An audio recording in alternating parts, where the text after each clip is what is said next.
Hyderabad బాగ్లింగంపల్లిలోని minority గురుకుల పాఠశాలలో food poison కలకలం రేపింది. 22 మంది బాలికలు అస్వస్థతకు గురయ్యారు. కలుషిత ఆహారం తినటం వల్లే విద్యార్థులకు వాంతులు, విరోచనాలు అయ్యాయని వైద్యులు నిర్ధారించారు.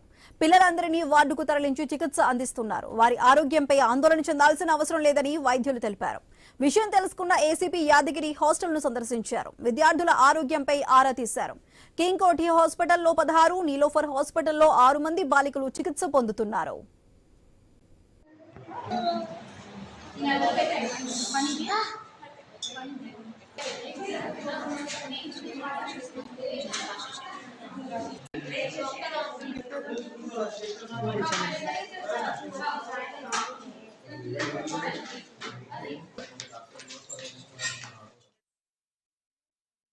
మంది పిల్లలు స్వల్ప అనారోగ్య కారణంతో అక్కడ నీలోఫర్ అండ్ కింగ్ కోటి హాస్పిటల్ షిఫ్ట్ చేశారు.